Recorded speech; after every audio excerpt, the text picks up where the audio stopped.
ఒక మనిషి ఎప్పుడు హ్యాపీగా ఉంటాడు తెలుసా?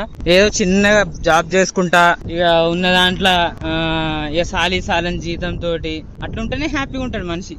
మనిషి ఉందామన్నా కూడా లోపల బ్రెయిన్ ఉంటుందా, అది ఉండనిది. ఇక బ్రెయిన్ కి తోడుగా ఎన్నో ఆలోచనలు వస్తాయి. బ్రో నువ్వు అచ్చేయి బ్రో, నువ్వు వాళ్ళలాగా చేయి బ్రో, నువ్వు వీళ్ళలాగా చేయి బ్రో, వాళ్ళతో అవుతుంది బ్రో, నీతో ఎందుకు కాదు, నీతో అవుతుంది చేసేయి అంటది. ఇక మనం ఇక చేయనిక ట్రై చేస్తాం, గుంతల పడతాం. ఇక కొంతమంది సక్సెస్ అవుతారు, చాలా వరకు ఫెయిల్ అవుతారు. అది సంగతి. నేను ఎన్ని చేసినా కూడా జాబ్ అయితే చేస్తూనే ఉంటా. ఎందుకంటే ఇప్పుడు గుంతల పడ్డా కూడా లేపడానికి కావాలి కదా, మన కాళ్ళ మీద మనం. ఇవన్నీ వర్కౌట్ కాకుండా కూడా తిండానే ఉండాలి కదా. అది సంగతి. బ్రెయిన్ అట్లుంటా అనమాట.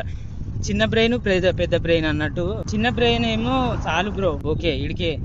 ఇంకో పెద్ద బ్రెయిన్ అది వినదు కదా మన మాట. ఏం చేస్తాం? నువ్వు సైక్లింగ్ చేయి, మోటో బ్లాగ్ చేయి, ఛాలెంజర్లు చేయి, ఇంకా మొత్తం బస్సులలో అన్ని తిరుగు అంటే చిన్నవి లేండి. ఓన్లీ తెలంగాణ వరకే తిరుగుమని చెప్తున్నా బ్రెయిన్. ఇంకా వేరే రాష్ట్రాలు కాదు, దేశాలు కాదు, ఓన్లీ మన తెలంగాణ డిస్ట్రిక్ట్సే, 33 జిల్లాలు. అది సంగతి. బ్రెయిన్ ఒక నిమిషానికా లేకపోతే గంటకా 4000 ఆలోచనలు ఆలోచిస్తానంట బ్రెయిన్ ని. అందుకే ఏం ఆలోచించకండి. నేను కూడా పిచ్చున్న రోజులు చేస్తా అంతే.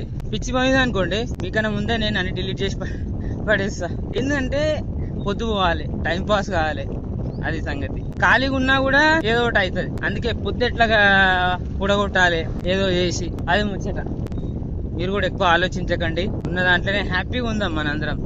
నేను కూడా ఇవన్నీ కొన్ని రోజులు చేస్తా, ఇక 26 చేస్తా, తర్వాత నేను కూడా సైలెంట్ అయిపోతా. చూద్దాం. 500 days సైక్లింగ్ ఛాలెంజ్ కదా, 500 days. అప్పటిదాకా మనకి ఇంట్రెస్ట్ ఉంటుందో పోతుందో నాకు తెలిసి 100% ఉండదు. అది సంగతి.